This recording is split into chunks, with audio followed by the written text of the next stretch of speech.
श्री राम जय राम जय जय राम श्री राम जय राम जय जय राम।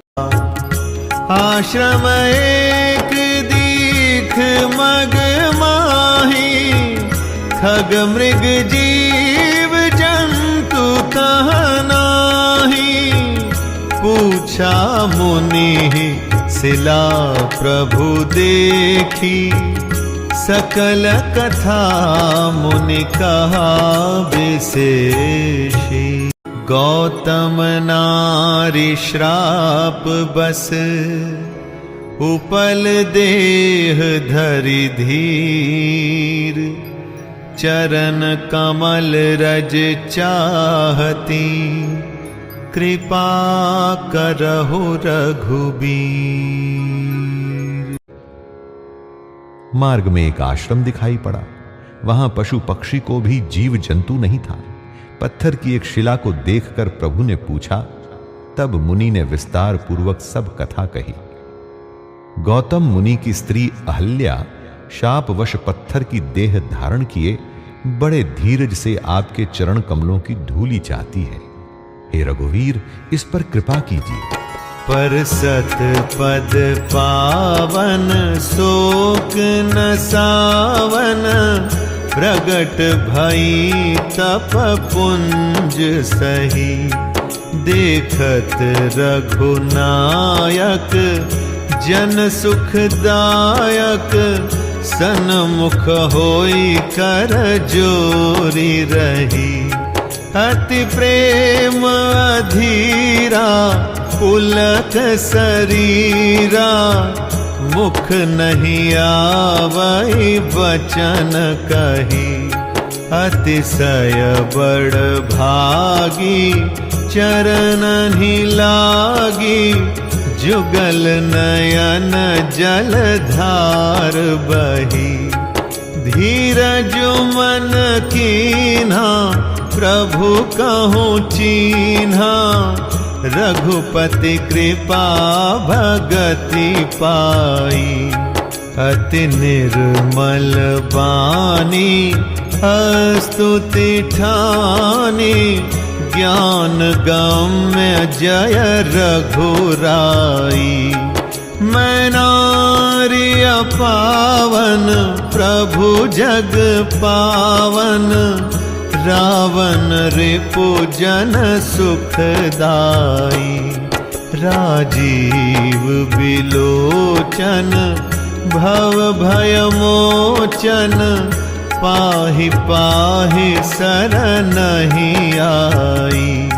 मुनि श्राप जो दीन्हा, अति भल कीन्हा। परम अनुग्रह मैं माना। देखे भरि लोचन, हरि भव मोचन। इह लाभ शंकर जाना।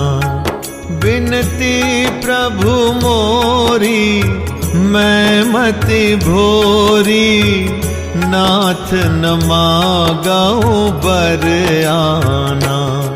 पद कमल परागा, रस अनुरागा। मम मन मधुप करे पाना। जेहि पद सुर सरिता, परम पुनीता। प्रगट भई शिव शीस धरी।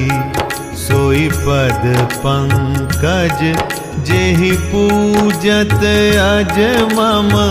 सिर धरे कृपाल हरि। एहि भांति सिधारी, गौतम नारी।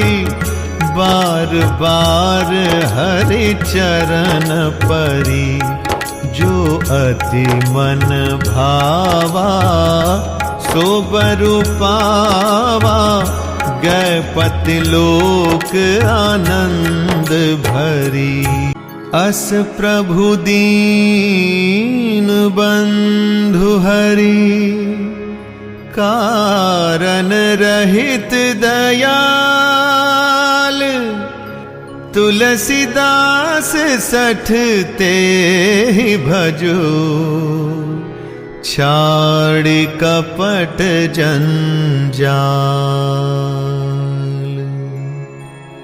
श्री राम जी के पवित्र और शोक को नाश करने वाले चरणों का स्पर्श पाते ही सचमुच वह तपोमूर्ति अहल्या प्रकट हो गई। भक्तों को सुख देने वाले श्री रघुनाथ जी को देखकर वह हाथ जोड़कर सामने खड़ी रह गई। अत्यंत प्रेम के कारण वह अधीर हो गई। उसका शरीर पुलकित हो उठा। मुख से वचन कहने में नहीं आते थे। वह अत्यंत बड़भागिनी अहल्या प्रभु के चरणों से लिपट गई और उसके दोनों नेत्रों से जल, प्रेम और आनंद के आंसुओं की धारा बहने लगी। फिर उसने मन में धीरज धरकर प्रभु को पहचाना और श्री रघुनाथ जी की कृपा से भक्ति प्राप्त की। तब अत्यंत निर्मल वाणी से उसने स्तुति प्रारंभ की। हे ज्ञान से जानने योग्य श्री रघुनाथ जी, आपकी जय हो। मैं अपवित्र स्त्री हूं और हे प्रभु, आप जगत को पवित्र करने वाले, भक्तों को सुख देने वाले और रावण के शत्रु हैं। हे कमल नयन, हे संसार के भय से छुड़ाने वाले, मैं आपकी शरण आई हूं। मेरी रक्षा कीजिए, मेरी रक्षा कीजिए। मुनि ने जो मुझे शाप दिया सो बहुत ही अच्छा किया। मैं उसे अत्यंत अनुग्रह करके मानती हूं कि जिसके कारण मैंने संसार से छुड़ाने वाले श्री हरि को नेत्र भरकर देखा। इसी को शंकर जी सबसे बड़ा लाभ समझते हैं। हे प्रभु, मैं बुद्धि की बड़ी भोली हूं। मेरी एक विनती है। हे नाथ, मैं और कोई वर नहीं मांगती, केवल यही चाहती हूं कि मेरा मन रूपी भौरा आपके चरण कमल की रज के प्रेम रूपी रस का सदा पान करता रहे। जिन चरणों से परम पवित्र देव नदी गंगा जी प्रकट हुई, जिन्हें शिवजी ने सिर पर धारण किया और जिन चरण कमलों को ब्रह्मा जी पूजते हैं, कृपालु हरि, आपने उन्हीं को मेरे सिर पर रखा। इस प्रकार स्तुति करती हुई बार बार भगवान के चरणों में गिरकर जो मन को बहुत ही अच्छा लगा, उस वर को पाकर गौतम की स्त्री अहल्या आनंद से भरी हुई पति लोक को चली गई। प्रभु श्री रामचंद्र जी ऐसे दीन बंधु और बिना ही कारण दया करने वाले हैं। तुलसीदास जी कहते हैं, हे शठ अर्थात मन, तू कपट जंजाल छोड़कर उन्हीं का भजन कर।